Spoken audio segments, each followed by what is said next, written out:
Hello! So I'm finally getting around to filming the birth vlog. Looking back at the videos that I took while in labor or while at the hospital stay, I don't really have, I didn't have that much time necessarily to film a lot during my labor because I had a really fast labor.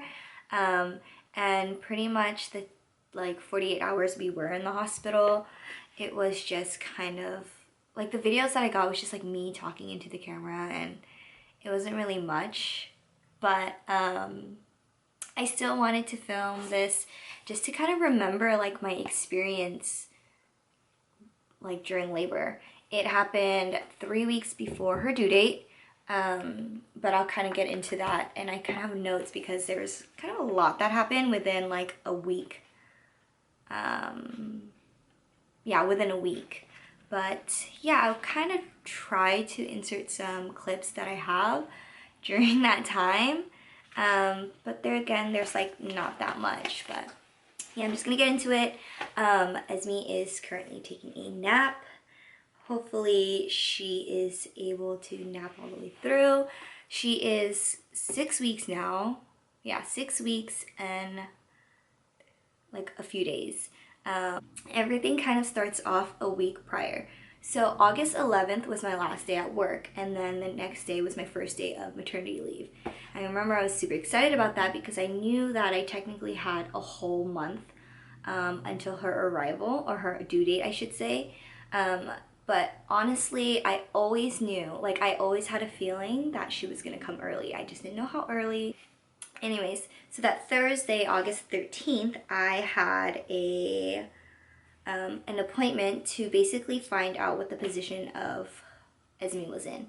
And this whole entire time, well, like basically my whole third trimester, I had been going in weekly for non-stress tests to check on her heart rhythm and heart rate. And I was having like ultrasounds in between then too. And I knew she had been breached from the last ultrasound. But then because I was being seen weekly, like by the nurses and everything, I kind of just asked them, like, what do they think? Like, is she head down already? So, like, one of them mentioned she could be. They couldn't really tell. But based on where they were finding her, like, heart rhythm, they assumed that she was head down already.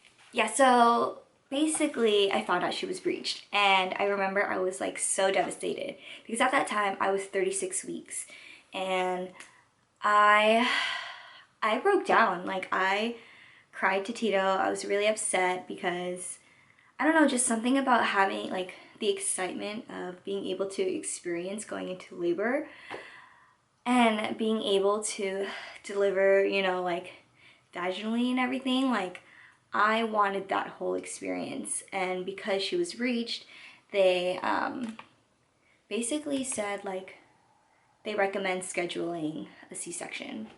Of course, there was that option to, I can't think of what the term is right now, but to like turn her, but I didn't want to go through that because I didn't want to, well, one, they like women say it's painful, and two, there was still a possibility that even if they turned her, she could have turned back into the breech position, and also she might not have tolerated it, and then it would have become an emergency C-section, which I didn't want. So I was like, okay, let's just schedule it. So we had scheduled it. No, we haven't scheduled it yet. The doctor at the time was saying that let's just wait a week. We'll check her again, and then if she is still breached, then we'll schedule the C-section. So a few days went by, and they haven't called me yet to schedule an appointment to come in. So I called in just to like schedule it because I was already at this time very anxious, and I was just like, maybe she turned, maybe, I don't know. So I went in that Monday to recheck, and okay, yeah, she was still breached. So that same day, the hospital called me to schedule my C-section. So I had it scheduled for Friday, September 4th. Okay, so that was Monday. And so I already knew, like, okay, I have, was it 2 more weeks until she comes, unless something happened, you know? So that was, yeah, that was that.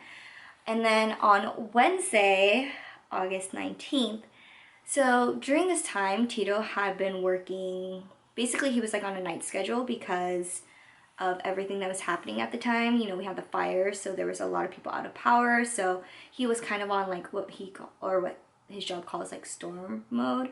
So luckily, because at this time too, it was like super hot, like we're going through this heat wave. So he was working nights and sleeping during the day. And by this time in my pregnancy, we still hadn't, like, we didn't take our maternity photos, which I really wanted to take. And initially, I wanted to take them outside, but again, it was hot, and I didn't want to be in 100+ degree weather taking pictures. And so, like, we kept pushing it back to, you know, thinking that the weather was going to get better. But that didn't happen, so I just figured, let's just take the pictures here at home. We had our front room, which we didn't have any furniture left, and just like, okay, furniture left. We didn't have any furniture in yet, so I just thought we could like use it like a little studio to take pictures. So that Wednesday, my brother came over and took our pictures like in the afternoon because I let Tito, since Tito got home that morning, I let him sleep like for a few hours, and then we took our pictures right before he had to go to work. So much happened the day before everything. So took our maternity photos. Tito went to work maybe around like 4 or 5. My brother was still here, and there were some things I need to get at Target. So we went to Target. My brother drove, went to Target, bought the things that, like the last minute things that I needed, because mind you, I was still packing for my hospital bag. But I had like pretty much everything, but I had like a list of things that I still needed. So went to Target. When we came back to my house, Vincent's tire got like not a nail, but basically a piece of shard like pierced his tire. So that happened, and it was just like, we were just trying to figure out, like, yeah, we were just trying to figure all that out. But at the same time, Vincent still needed to go back home to my parents' house to pick up a few things because he was sleeping over for a few nights, which I'm thankful he did, just because in case something were to happen. So because Vincent's tire was basically out, I drove us to my parents' house to go pick up the rest of his things so we can come back to my house. So by the time I got back to the house, it was around like 10 o'clock. And we were getting ready for bed, and around 10:30, 10:45, I remember I asked Vincent, I was like, hey, do you want some ice cream? Because we bought ice cream from Target. And he said no, and I was kind of like bummed because I was like, okay, great, I don't want to be the only one eating ice cream at 10:30 at night. So we just both went to bed. Like right before bed, I was reading Esme and Axel a book, and I just remember her feeling like the way she was moving was really painful more than usual. And I specifically remember saying like, Esme, what are you doing in there? Because it just hurt. Like I was already uncomfortable. Like I felt like I was ready to pop. And it was just like going to sleep and having to get in and out of bed already was super like, it was just hard. I was just uncomfortable. I was at that point in pregnancy where I was just like ready. So yeah, I went to bed. Another thing is that Sunday prior, I remember, I think I started losing my mucus plug because I went, sorry if this is TMI, but I went pee, and I remember seeing some things in the toilet, and I had called L&D basically to ask them like, okay, what's the procedure? But they just said, asked me if I was like leaking anything. At that point I wasn't. So because I knew I already lost some of my mucus plug, those past nights I had been wearing, I put a towel down on the bed where I sleep. So, okay, going back to Wednesday night, I went to bed at around like or no, 11ish or so. Texted Tito, said, I'm going to bed, going to sleep, falling asleep. And then I guess I fell asleep and I woke up because I felt a pop, literally felt a pop from my bottom. And it was weird because I felt the pop. I felt like I heard it too. Felt it and started cramping. And by this time I was already kind of keeping track of cramps because just in case. So I went on my phone, I put the time down, and I just in case I kept cramping and everything. But literally like a minute after, I felt a gush, like, and that's when I knew, oh crap, like my water just broke. So I felt the first gush, and then I got up to the side of the bed and I felt a second one, and I was like, oh, it's happening, it's happening. And I started like immediately like crying because I was freaking out, knowing that she was breached and knowing that I was going to be going in to get a C-section that night. So I called Tito right away and I told him like my water broke, and he was just like, all right, on my way. So he left work. I called my mom because I was freaking out. And then I called Vincent, who was in the other room. I was like, come here, like my water broke. And then at this time too, I also called the hospital to let them know what was going on. And I told them like, you know, my water broke. I know that she's breached. What's the plan? And they were like, all right, we're gonna have you come in.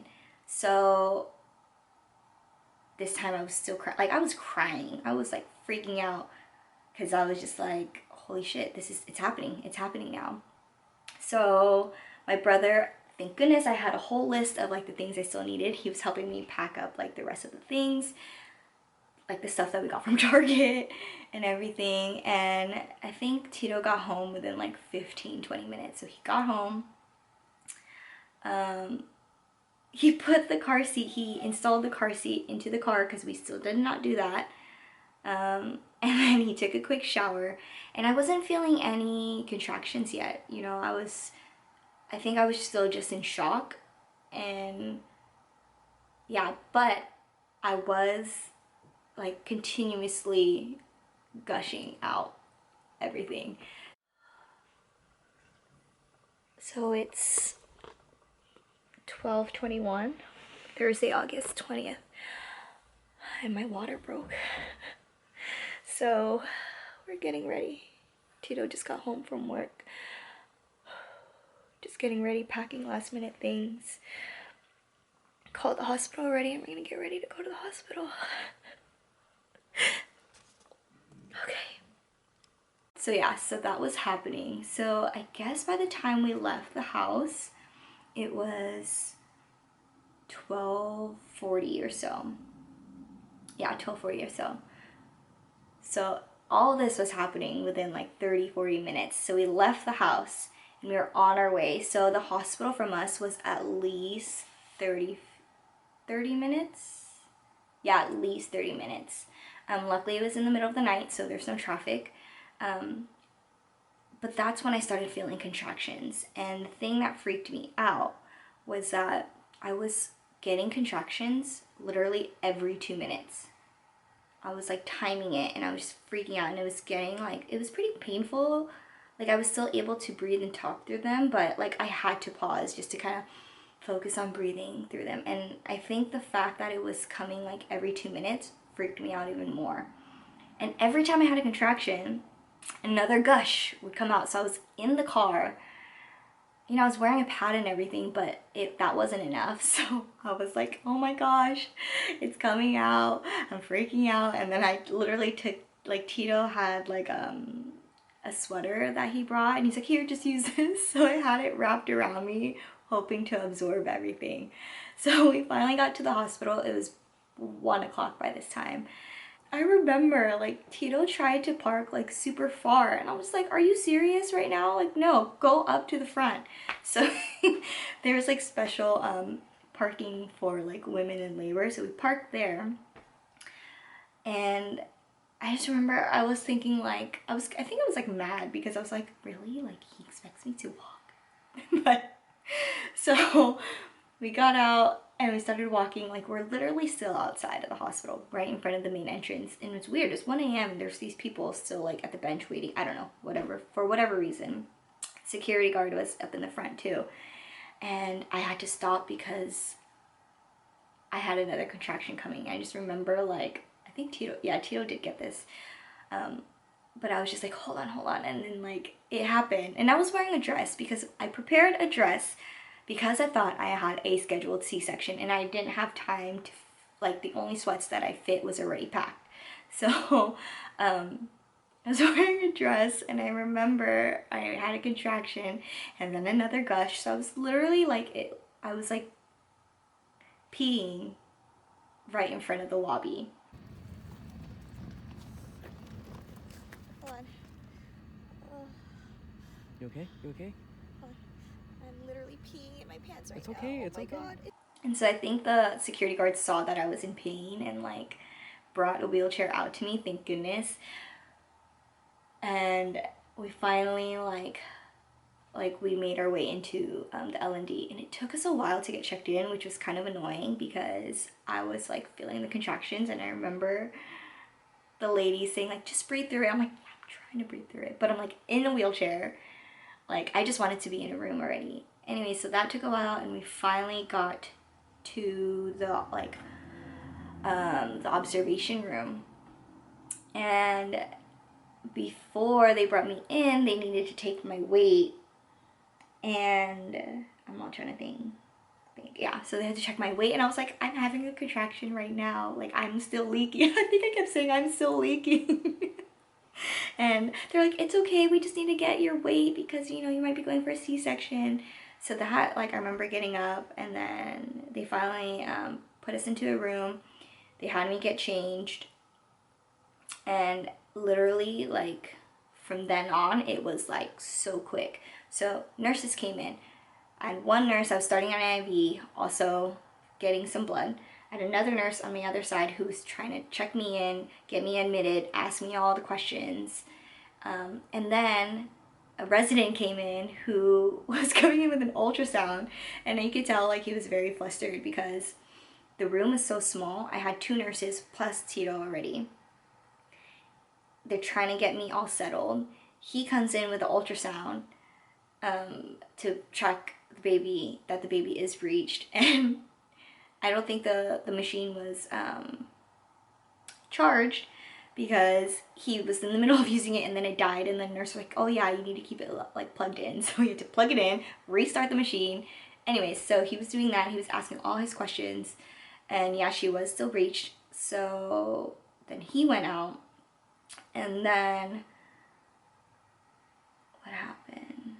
Mind you, I was still having the contractions and everything, and so every time like they would ask questions, I was like, hold on, I'm having a contraction. Like, by this time I really could not speak through the contractions. Like, I had to really breathe through them because it was starting to turn into like back contractions, which was super painful. So we're in the observatory room, observation room. The James Lake Observatory. Maybe like 20 minutes ago or 30 minutes ago, they checked. I was 4 centimeters dilated and 90% effaced, but she's still breached, so they're prepping me for a C-section. Anesthesiologist will be back to give me my spinal, and then got my IV. He's ready. My hat. You know. Why don't you get a cool hat? They'll probably put one on me. Contractions are starting to really kick in. Okay, I think I'm gonna have one soon. Okay. So by the time I was in the OR room, everything happened so fast again. So I was in there. They're like, okay, have this contraction. Once you're done with this contraction, we're gonna do the spinal. Is it like, not the spinal, but not the epidural, but basically give me the medication to help numb myself. So I remember I was like freaking out again too, because initially I was thinking, oh, maybe Tito will be able to go in there, but no, they made him stay outside. So I told the nurse, I remember I was holding her, and I was just like, can I hold your hand through this? And she's like, of course. Oh, everyone, the nurses, like doctors, everyone was so sweet. But that actually wasn't too bad. Like, it was like like a sting and like a pop almost, but it wasn't really that bad. I think I was just more like, just don't move. I was trying not to be tense. Like they would tell me to relax and everything. And it finally did that. And literally as soon as they put that medication in, they like turned me and put the drapes in, and it's just like, it was happening quickly. And so they brought Tito in, they were putting the drapes in, and I was having a contraction, and I freaked out because I was like, why do I still feel it? Why do I still feel it? And it's just like, just relax, you know, it's slowly making its way. And I think by that time I started feeling like my feet get numb and everything. I remember just them asking me like, okay, do you feel this? Do you feel this? They were using like a blunt needle like to make sure that I was getting numb, and I was like freaking out because I still felt it. And I was just like, why do I still feel it? Like I don't want them to cut if I still feel everything. And I think that's what made it more scary for me, is that like I knew what was happening. Like I knew that I was exposed and what they were doing, what they had to cut through and all that. And that is what freaked me out. I didn't feel any pain, but I felt a lot of pressure, and that's what freaked me out. Like, they were like, okay, they're there, and they're gonna start like taking her out. And that was the most pain that I felt, because they were like really pushing down, I guess, like on my abdomen to try to get her out, and I felt it. Like they were pushing me, and that freaked me out. Like I think about it and I'm like freaked out about it. But they finally got her out, and you know, they were like, do you want to see her? And my first response was, I'm scared, I'm scared, I'm scared, I'm scared. And you hear Tito, he's just like, absolutely. And I'm just like, I'm scared, I'm scared, I'm scared. And I think what freaked me out was like, I didn't want to see, because I knew that they would pull the drapes down, but I didn't want to see my body open. But I didn't see it open, but they pulled it down. And I just remember like before I even saw her, like we heard her cry, and I was like already crying. And then they like pulled down the drapes. I like get emotional thinking about it.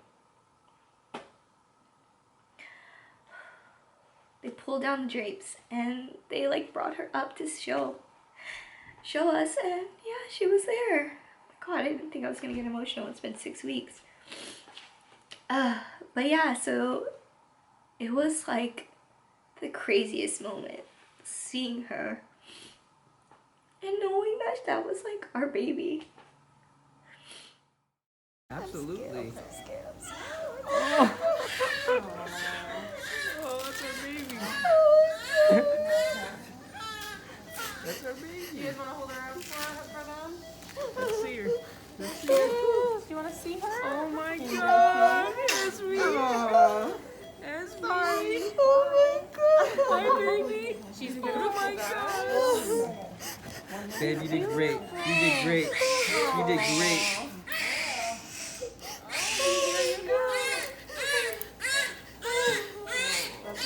You did great, babe. You did great. I'm so proud of you. Oh my gosh, it was such a crazy experience. And she was born at 3:07 a.m. So from the time that my water broke until the time she was born, it was literally 3 hours. So it happened so quickly. But yeah, that is, I guess, the birth story. And then